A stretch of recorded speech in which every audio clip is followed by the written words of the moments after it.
das novas tecnologias.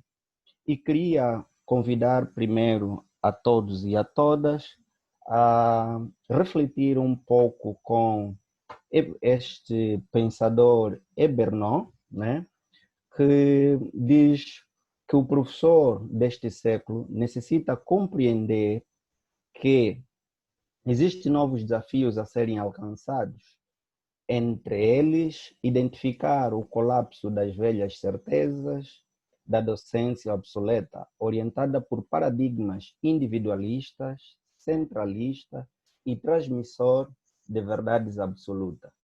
O que esse pensador nos traz aqui? Que é importante nós refletirmos um pouco daquilo que era a ideia do professor tradicional. Como vocês podem observar na figura ao lado, temos o professor tradicional, um professor de bata branca, um professor em que era o centro das atenções, um professor que achava-se que era transmissor de conhecimento, né? E que é transmissor do conhecimento. Hoje, nós somos de uma escola, o Centro de Formação Saber, defende uma escola construtivista, em que o professor partilha informações ou dados e que estas informações ou dados podem resultar para a construção do seu próprio conhecimento. E depois temos aqui a outra figura que nos traz uma reflexão, que é o ensino superior. Veja, a palavra superior está lá no top, está lá no cume. É preciso aqui recordar, caros professores, amigos e convidados, refletirmos um pouco sobre as prioridades do ensino dentro daquilo que se chamam os estágios do conhecimento. Como vocês sabem, existem 4 estágios fundamentais do conhecimento. O primeiro estágio está destinado ao ensino primário, que é o estágio de assimilação do conhecimento. Sabes que o ensino primário, o objetivo principal é o estudante assimilar o conhecimento, né? É um período de socialização do conhecimento, né, da realidade, aquilo que é a educação. O segundo estágio é o estágio da reprodução do conhecimento, né? Que este estágio é destinado para o primeiro ciclo, o segundo ciclo, o primeiro ciclo e o segundo ciclo. Estamos a falar da 7ª a 12ª ou 13ª para os cursos de formação profissional. E a partir daqui há uma ruptura, há uma quebra, há uma mudança de paradigma, né? Uma mudança em termos da estrutura, que é passamos para o subsistema do ensino superior, cuja o estágio é produção do conhecimento. A finalidade do ensino superior é produzir conhecimento. Só depois da produção é que chegamos na última etapa, que chamamos então a etapa de criação de conhecimento. Então, é preciso primeiro compreendermos essas diferenças dos estágios e a finalidade do ensino superior. O que notamos? Muitas das vezes o estudante sai da 12ª ou 13ª para o ensino superior, acaba a ser uma continuidade do ensino médio, 14ª, 15ª, porque não há essa mudança. O professor continua a ser um professor reprodutor do conhecimento. Não cria a possibilidade que os alunos produzem conhecimento para que no final, então, precisamos que ele apresenta uma monografia ou um trabalho do fim do curso em que ele tem que apresentar ou trazer um contributo para a sociedade. Então, perante essa mudança, já que o tema diz desafios do ensino superior, do docente universitário perante as novas tecnologias, este professor aqui, um professor tradicional que transporta no seu braço uma grande quantidade de material, começamos aqui a observar, passa o termo, que essa quantidade de livros é engolido pelo computador, né? Esta informação, né? Essa quantidade, essa biblioteca toda. Então, mais uma vez, convido a todos e a todas a refletir sobre a necessidade da mudança do perfil docente de acordo com as suas funções, a partir das exigências das novas tecnologias para a otimização do processo de ensino-aprendizagem.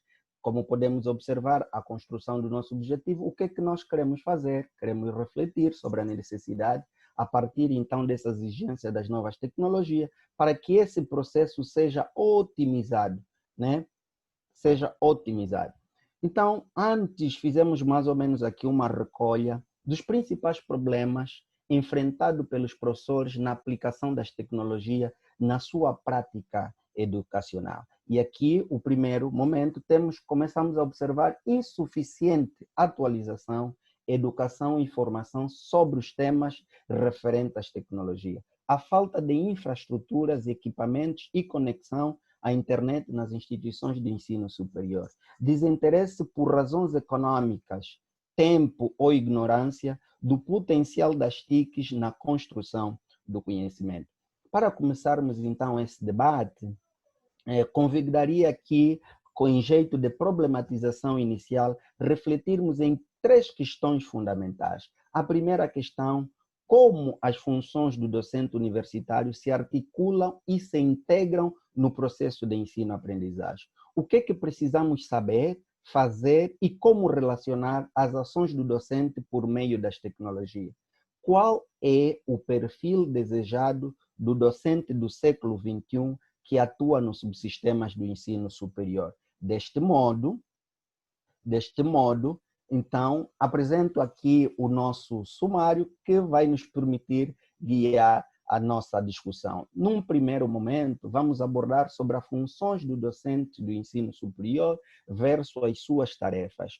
No segundo momento, o papel do professor perante as tecnologias de informação e comunicação e as suas vantagens. No terceiro momento, vamos falar das competências que podem ser desenvolvidas a nível das TIC. Finalmente, vamos falar dos desafios atuais a nível das tecnologias. Então, antes faríamos aqui um enquadramento legal, né?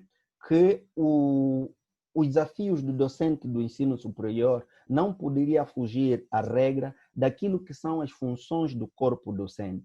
E essas funções do corpo docente, de acordo com o nosso enquadramento jurídico legal, assenta no Estatuto da Carreira Docente do Decreto Presidencial 191/18, no seu artigo 6º, onde apresenta 4 funções fundamentais do docente no exercício da sua atividade.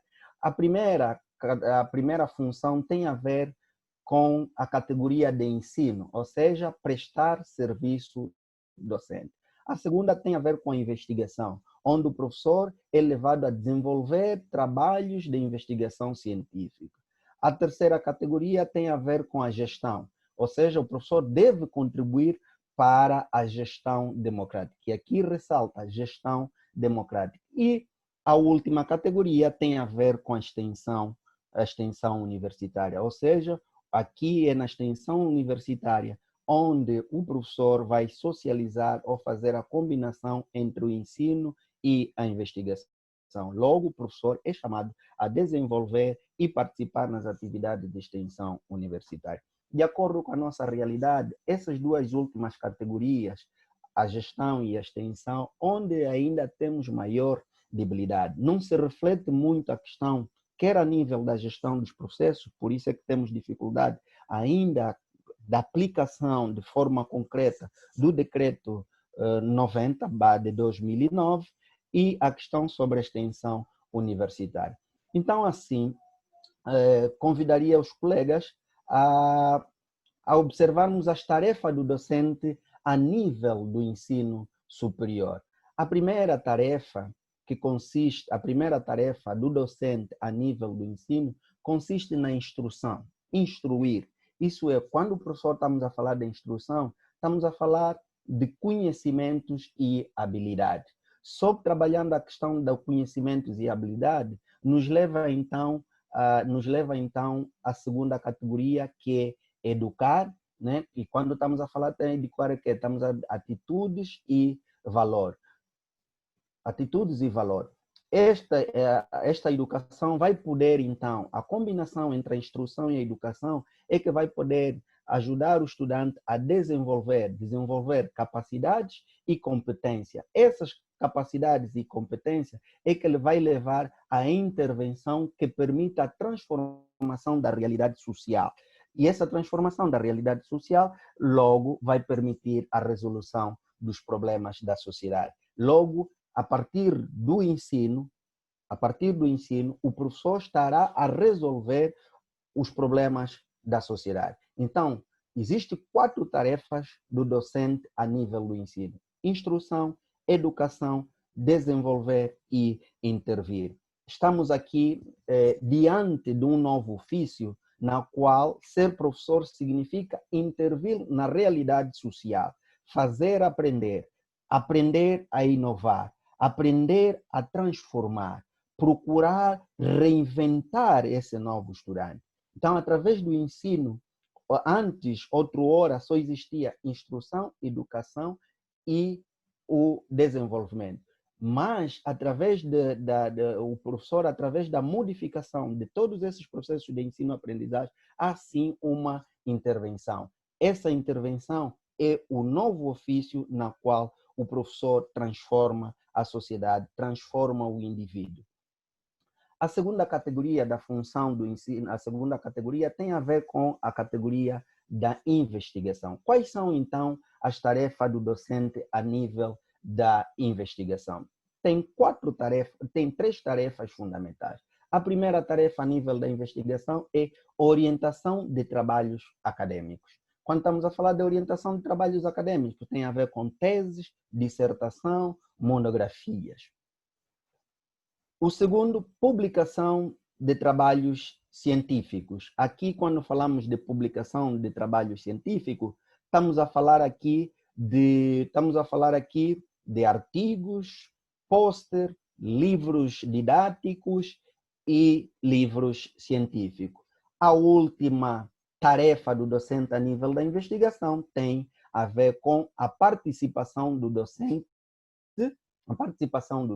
em congressos, em conferências, em simpósios, em jornadas científicas, etc., em vários eventos científicos.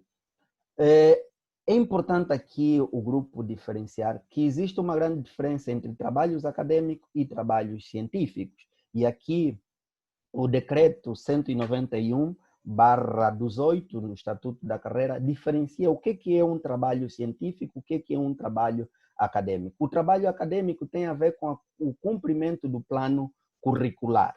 Tem a ver com o cumprimento do plano curricular. É de caráter obrigatório. Tem a ver com a obtenção de um determinado grau ou de um determinado título. Enquanto que os trabalhos científicos, os científicos têm a ver com a profissionalização do indivíduo. A investigação científica interfere tanto na formação dos estudantes, ou seja, na construção de competências acadêmicas e profissionais, quanto no corpo docente universitário, que por meio da pesquisa poderá renovar e regenerar a atividade do ensino. Então, é importante aqui chamarmos atenção aos professores nesta categoria de investigação científica, na questão não só da orientação de trabalhos acadêmicos, mas sim na publicação de trabalhos científicos, na participação de eventos. A terceira tarefa tem a ver com a tarefa a nível da extensão universitária. E a extensão universitária, aqui onde é a chamada a popularização do saber, é o encontro entre a universidade e a sociedade. É o que falta aqui no nosso contexto, na nossa realidade. Há necessidade da universidade ir ao encontro da sociedade. E como é que vai ao encontro da sociedade? Vai ao encontro da sociedade através desta chamada popularização do saber, ao encontro dessa popularização. Logo, a universidade, através da extensão universitária, vai permitir, então, o impacto e a transformação através do desenvolvimento regional, através de políticas públicas, da influência de políticas públicas, por meio da interação, né? Ou seja, quando estamos a falar da interação, estamos a falar da troca de saberes, da igualdade, né? Da interdisciplinaridade, né? Onde permite a reintegração e, finalmente, então, a indissociabilidade entre o ensino e a investigação.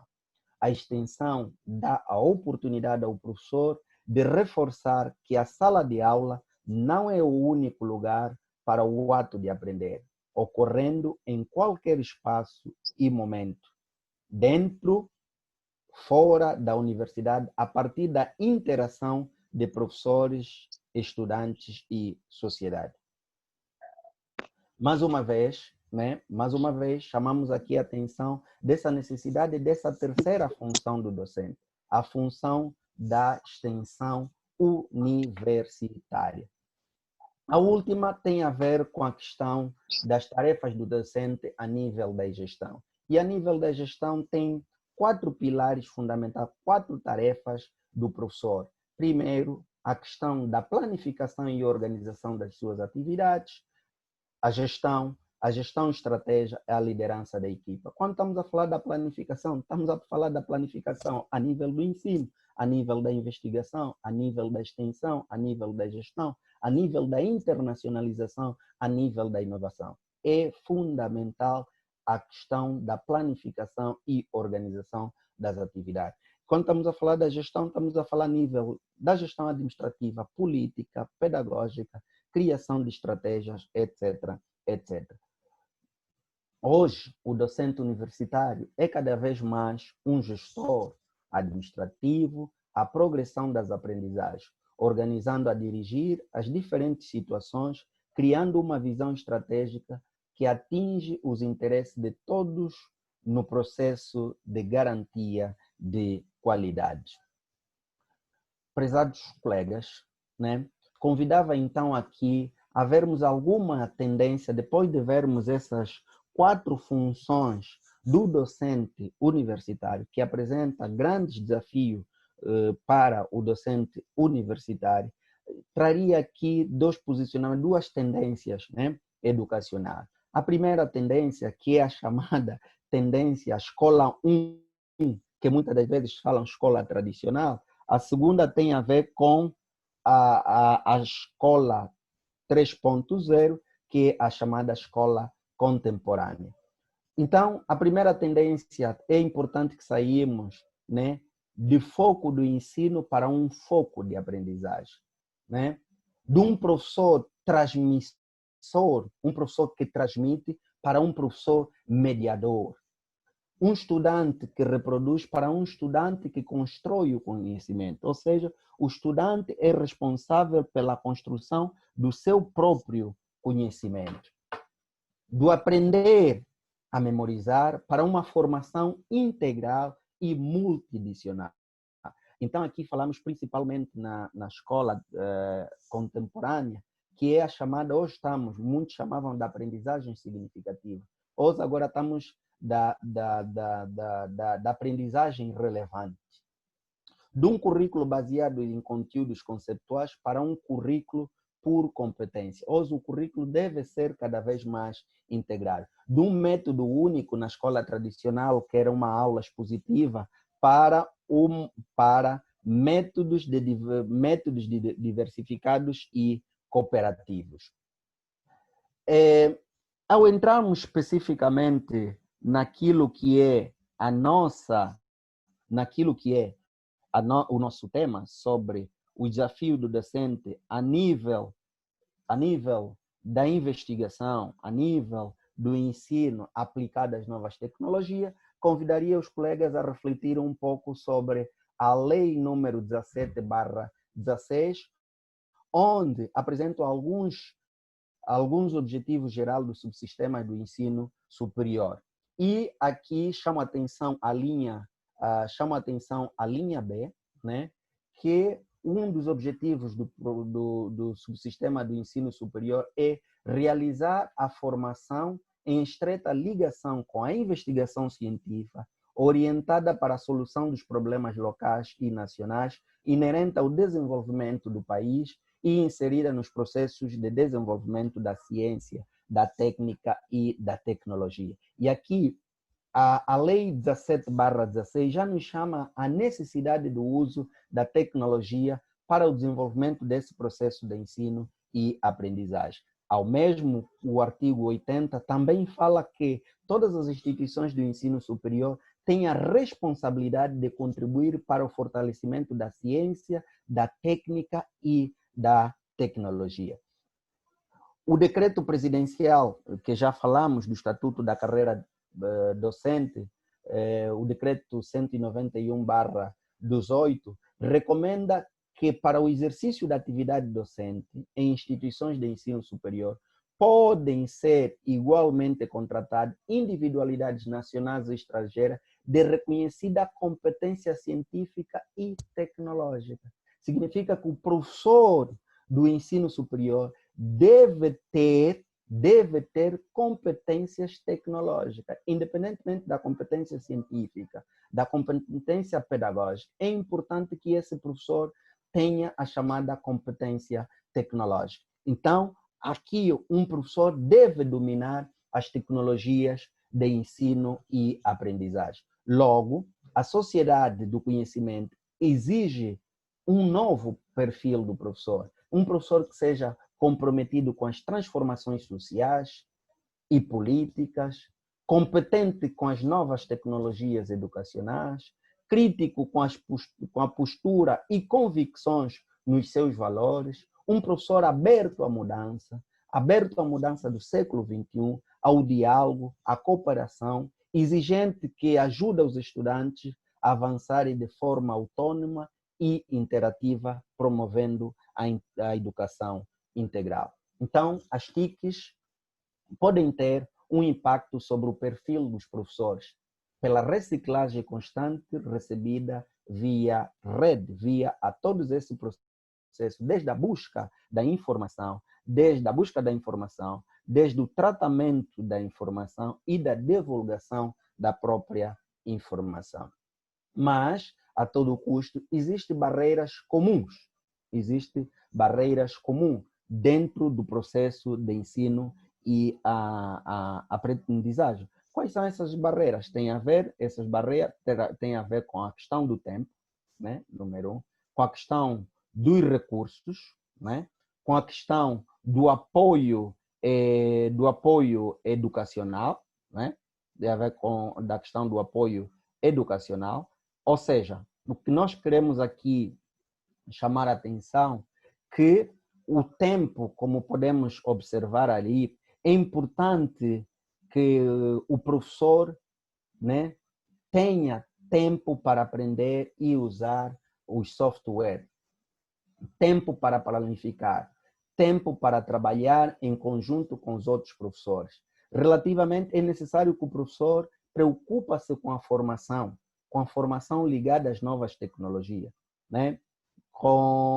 É importante que o professor tenha apoio, né, das próprias instituições. O que nós temos observado aqui é que as nossas instituições ainda têm um conjunto de barreiras que concorrem, então, à não utilização do professor dessas novas tecnologias. E aqui tentei fazer uma convergência entre os chamados pilares do conhecimento, ou seja, os pilares da educação do século XXI, mas voltado, como os colegas sabem, voltado às novas tecnologias. O primeiro pilar tem a ver com o chamado aprender a empreender, né? Aprender a aprender, ou seja, aprender a conhecer. Aqui o aprender a conhecer é importante que o professor, né, conheça o domínio das TIC como meio de informação, né, quer do acesso do conhecimento, quer do meio da busca do conhecimento, quer na forma do tratamento do conhecimento e da divulgação do conhecimento. O segundo pilar tem a ver com aprender a empreender, ou seja, aprender a fazer. Tem a ver com a flexibilidade e a criatividade na problematização e reconstrução de novas formas da prática educacional, institucional e social. O terceiro pilar que é importante trabalharmos, que a partir das novas tecnologias é fundamental que o professor ajude os estudantes a aprender a viver juntos, para promover o intercâmbio, a interação e contribuir para tornar a diversidade cultural. E aprender a viver junto é fundamental, que o professor trabalha na questão aprender a propor em vez de impor, aprender a ceder e a não a perder. E, finalmente, o aprender a ser. É preciso que nós ajudamos os nossos estudantes o uso ético das tecnologias como um meio da expressão da liberdade, mas respeitando as particularidades individuais de cada indivíduo. Logo, nos remete então qual é o papel do professor perante as tecnologias de informação e comunicação. Ele representa aqui, o professor nos apresenta 4 papéis fundamentais. Primeiro, um papel de um orientador intelectual, e quando nós falamos de orientador intelectual, o orientador intelectual ajuda a escolher as informações mais importantes, trabalha para que elas sejam significativas para os alunos, permitindo a eles que compreendam, avaliam, né, e reelaboram, adaptando às suas particularidades. O segundo é um orientador emocional, né? O professor é um orientador emocional porque motiva, incentiva, estimula, organiza, cria um equilíbrio e dá credibilidade à autenticidade da utilização das tecnologias. É um orientador gerencial ou comunicacional, porque organiza grupos de atividades, atividades de pesquisa, ritmos de interação através da nova tecnologia. O último, então, é um orientador ético. Por que o professor, perante as novas tecnologias, é um orientador ético? Porque ensina a assumir e vivenciar valores construtivos, individuais e socialmente que cada professor leva a competir. Isto é na perspectiva de Edgar Morin. Então, quais são as competências que podem ser desenvolvidas, né, desenvolvida a nível das tecnologias da informação? Primeiro, a nível do conhecimento, permite transformar a informação para o desenvolvimento pessoal, facilitando a integração do estudante. Segundo, perante a comunicação, permite explorar a essência do ser, a essência do indivíduo. Terceiro, ao desenvolvimento cognitivo, que vai possibilitar estimular a inteligência diante dos ambientes computacionais. E, finalmente, o trabalho interdisciplinar, que permite, através das redes de computador e a criticidade, ajudando a ter habilidade e pensar do ponto de vista crítico. Hoje, prezados professores, internautas, o mundo mudou. O mundo mudou. Com a mudança do mundo, né, hoje os nossos estudantes estão cada vez mais, passam a ser estudantes cada vez mais antenados, né? São estudantes cada vez mais antenados, ou seja, estudantes que têm acesso à informação.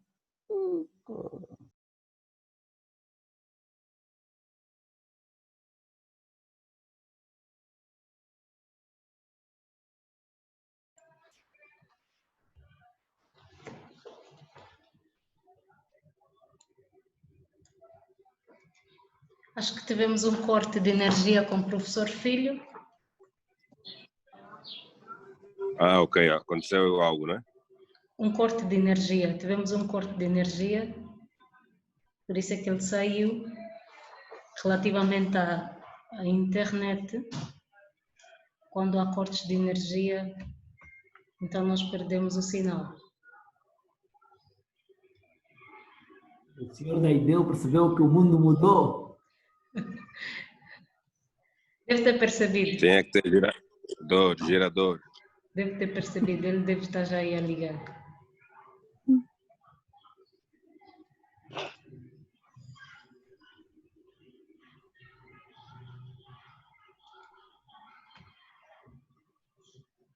Enquanto isso, vou aproveitar para recordar que no dia 1 de junho, nós temos o debate com uma mesa redonda com a Química Verde Lab.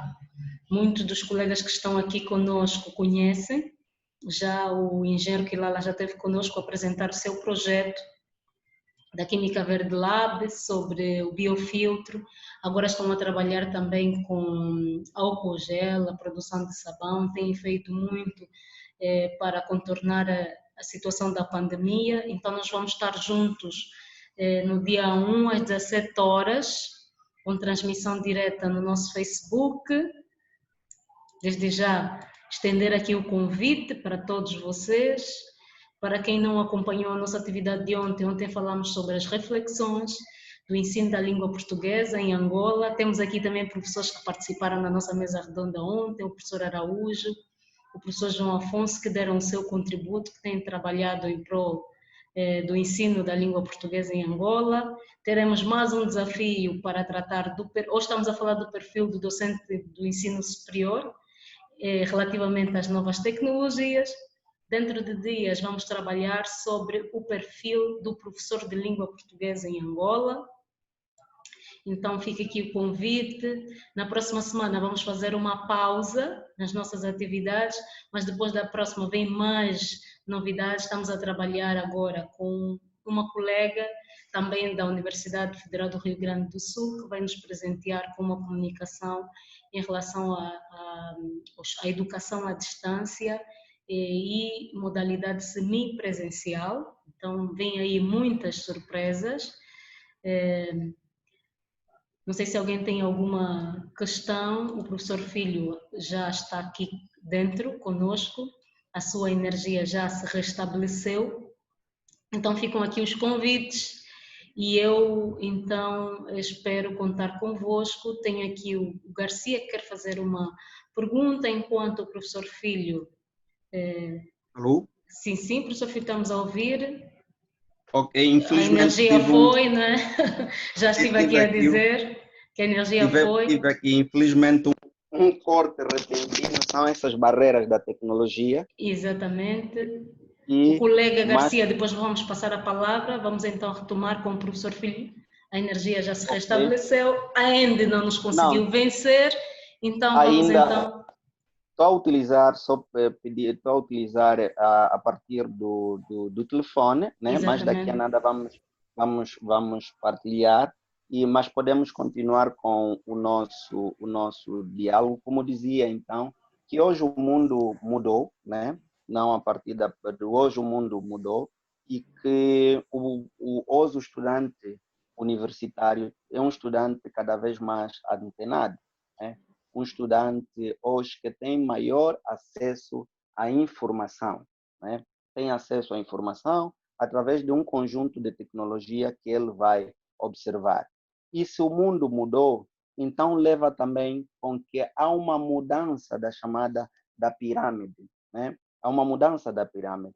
Hoje, há uma mudança, né? Hoje, temos maior acesso a dados, temos maior acesso à informação, mas para a construção do conhecimento temos maior dificuldade.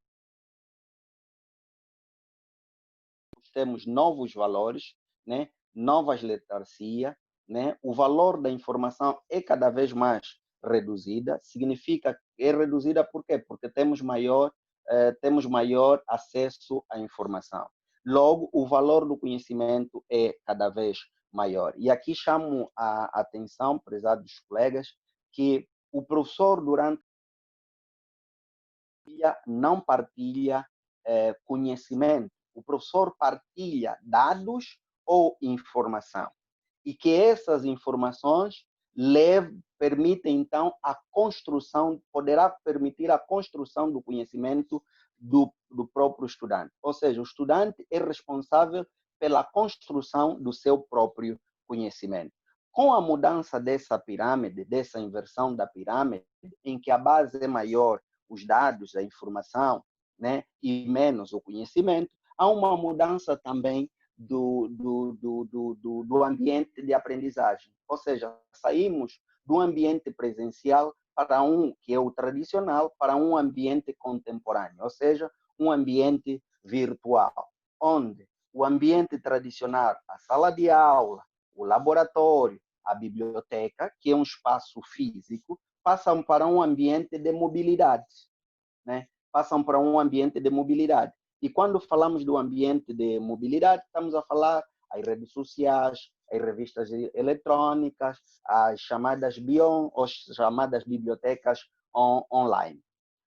A metodologia também do docente muda hoje, né? Ou seja, aquilo que nós aplicamos na década de 90, em 2001, não pode ser a mesma a ser aplicada nos dias de hoje. Ou seja, na metodologia tradicional, a oralidade, a repetição constante, a aula presencial, o método expositivo constante, há uma mudança, né, para a chamada, então, o apoio do ambiente virtual do ensino e aprendizagem. Hoje o professor, né, o universitário, é preciso que tenha skill, né? Os europeus skill. Quando estamos a falar de skill, estamos a falar do primeiro, o hard skill, né? O professor tem que ter a chamada hard skill, e quando falamos de hard skill, estamos a falar de habilidades difíceis. Ou seja, o professor universitário tem que ter domínio do chamado hard skill, que são habilidades difíceis. Tem que ter o soft skill. O soft skill estamos a falar de competência, e o skill que estamos a falar de habilidades eletrônicas. Então, aqui chama a atenção que o professor tem que ter domínio destas habilidades eletrônicas. O professor do século XXI. Hoje, então, vamos exigir um professor cada vez mais antenado, né? E quando falamos um professor antenado, é um professor que diz: acabou a época do giz branco, do quadro, né? Hoje somos educadores do século XXI. Um novo professor é aquele que está sempre atualizado com o que há de mais moderno, sabe utilizar as novas tecnologias, admite não ter todas as respostas, porque às vezes temos a ideia que o professor universitário é sábio, dominador de todo o conhecimento, né? É preciso que o aluno aprenda com ela, ou seja, o professor ensinar, ele, ao mesmo tempo que ele ensina, ele também aprende, né?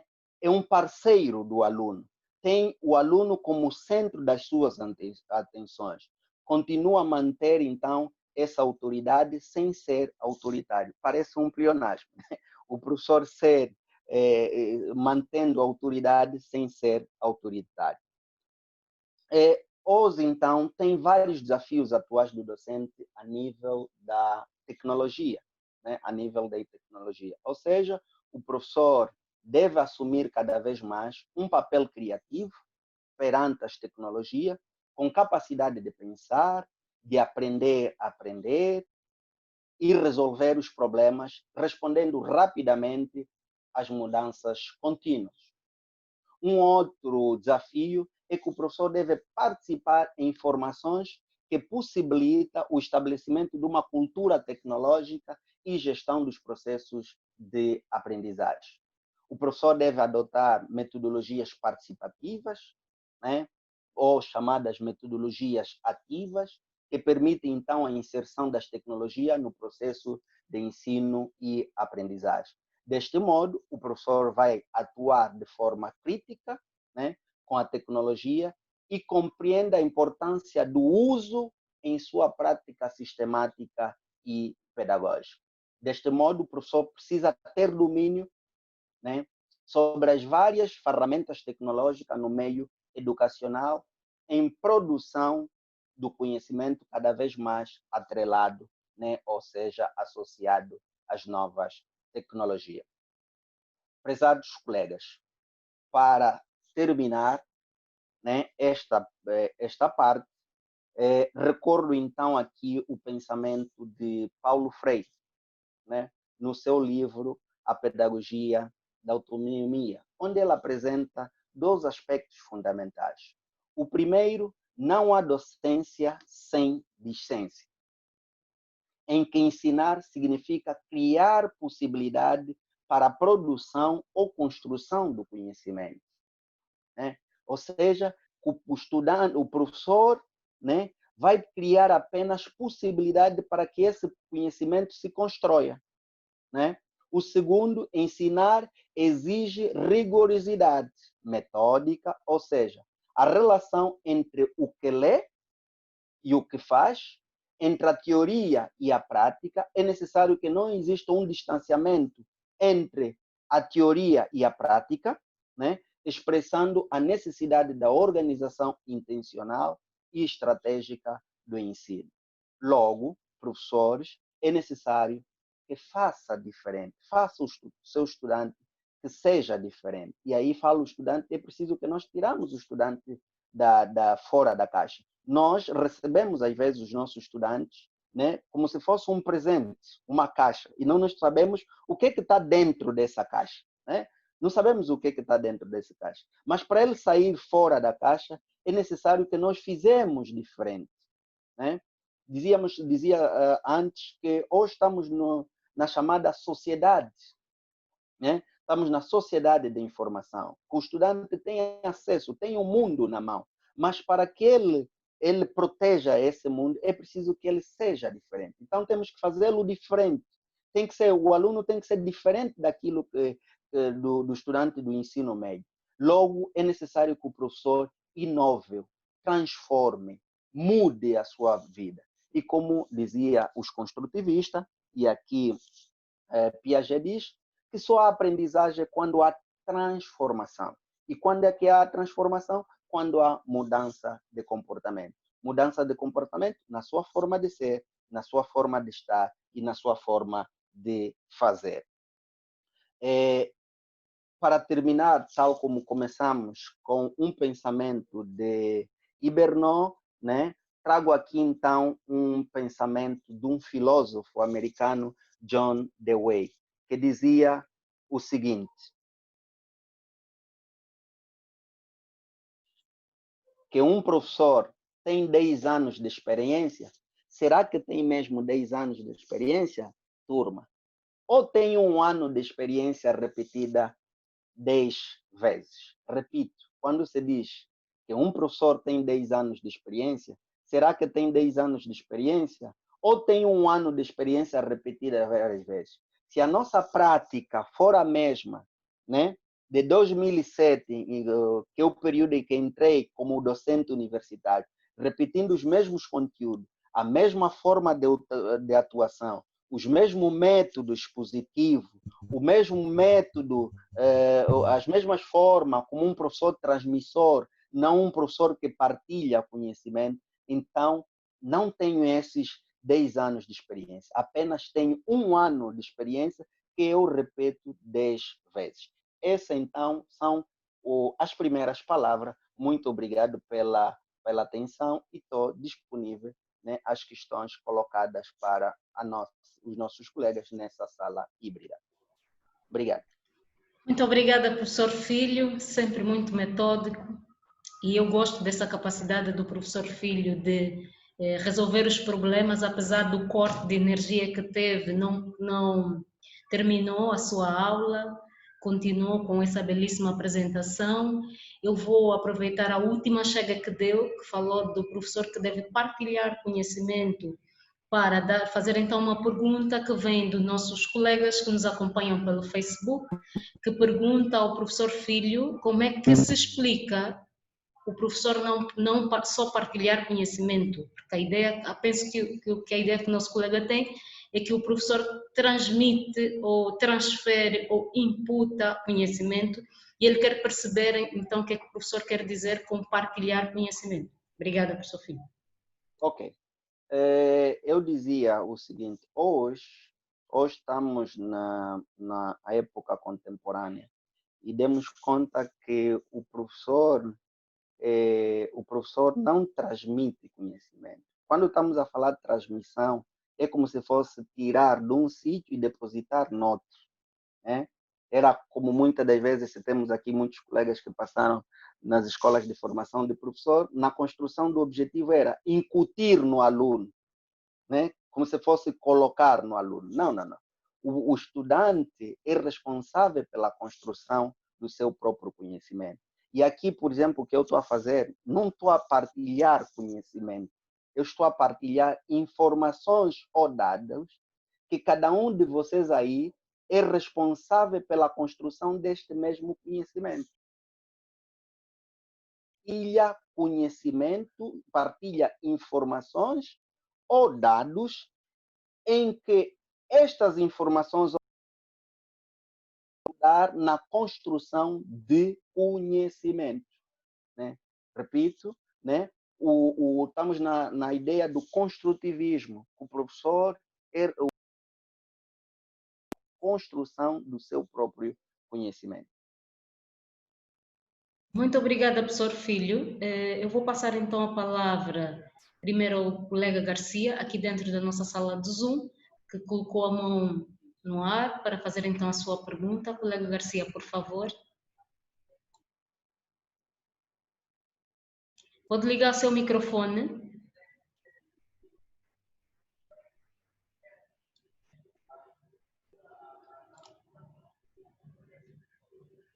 Ok, conseguem me ouvir? Sim, sim, perfeitamente. Exatamente. Obrigado pela palavra que me passada. Foi a primeira vez que eu participo em videoconferência, mas já convivo com professor de Filho há bastante tempo. A minha questão prende-se efetivamente com rigorosidade. Dizia o professor de Filho que o professor é preciso que seja rigoroso. Em várias circunstâncias, e de modo particular no ensino privado, quando o professor é rigoroso, não no sentido de prejudicar, mas exigir aquilo que devidamente deve ser, a direção da escola e até mesmo os estudantes acabam por ter como aquele carrasco que dificulta as coisas, porque não é aquele que vem só e brinca, todo mundo tem 20 valores, mas aquele que exige efetivamente estudantes demais, aquele que partilha o saber, e às vezes é muito mal visto, quer para a direção, que quer que alunos tirem todos os 20, porque o fim, últimas vezes, é a mercantilização do ensino e não o ensino no sentido correto. E então, como que se explica em que pé deve estar o professor quando isso estiver a ocorrer? Primeira questão. A segunda, o professor Filho falava sobre o uso das novas tecnologias. Concordo plenamente. E é uma questão. Há professores que usam slides e que às vezes criam certo desconforto para ter do estudante. Não aquela interação. O professor chega, fica aí sentado na cadeira dele, fala, o aluno dorme e depois no fim todo mundo sai a reclamar. Eu particularmente faço sempre o uso do quadro. O quadro para mim é fundamental. Eu explico esquematizando no quadro. Não sei qual o que o professor tem a dizer a respeito disso. Obrigado pela atenção dispensada. Estamos aqui do outro lado. Ok. Obrigado, Matondo. O facto da introdução das novas tecnologias não renega aí o quadro, né? A necessidade do uso do quadro, começando por essa mas é importante, e o facto de eu estar a usar o slide não significa que eu estou a usar já, acha que é um professor moderno o uso das novas tecnologias, o uso dos slides, né? E mesmo a construção desse slide tem que ser slide mais interativo, que permite a interação do estudante, o estudante participar, né? Possibilita, né, o estudante estar mais atento, mais focado, né? Mais focado na aula, permite, então, a partir das novas tecnologias, a simular, né? Essas novas tecnologias, por exemplo, vai permitir que o professor pode trazer um laboratório na sala de aula através da simulação. Temos muitos colegas da área de engenharia que, às vezes, não precisam ir no laboratório. Podemos simular, né? Simular a partir de software necessário. Então, o uso das novas tecnologias é fundamental. Quanto à questão da rigorosidade de algumas instituições, aqui me faz recordar, e sei que conhece, o Frei João Domingo, numa das suas intervenções, dizia assim: é preciso que as instituições privadas, no final de cada atividade, no final de cada mês, pensem numa nova mentalidade, na formação de uma nova mentalidade e não de uma nova mensalidade. Então, repito, é preciso nós, as instituições, primeiro pensarem na formação de uma nova mentalidade, né? Que acreditam que a partir do conhecimento podemos transformar o indivíduo, podemos criar uma mudança na forma de ser, na forma de estar e na forma de fazer. E não se pode pensar que no final de cada mês é uma nova mensalidade. Se nós temos observado a grande discussão nesse período de confinamento, foi muito mais as instituições que se pagam 60%, se pagam 100%, etc. Estava mais preocupado com a questão financeira. Embora tínhamos que estar preocupado como é que esses nossos estudantes, né, estão a continuar esse processo de ensino-aprendizagem. Que mentalidade estamos a criar?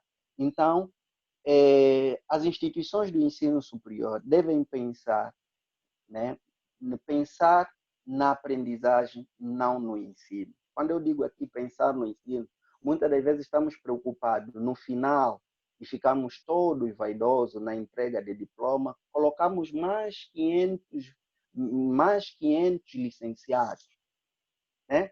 Mas nós devemos pensar, estes 500 licenciados, que aportes eles fazem na sociedade?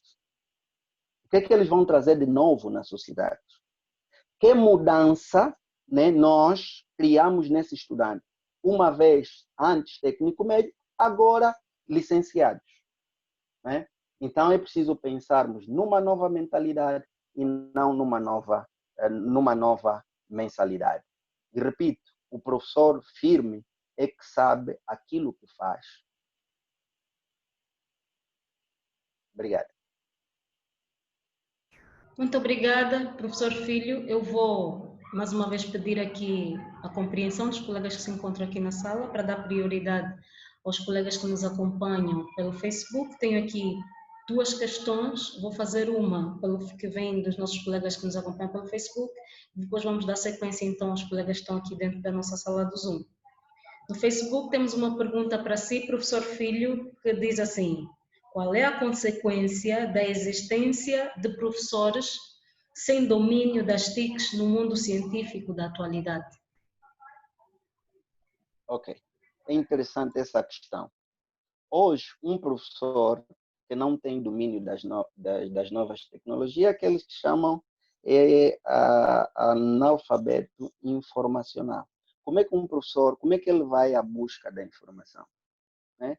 É um professor, como dizia de John Dewey, é um professor que repete sempre, todos os dias, a mesma coisa. É um professor reprodutor.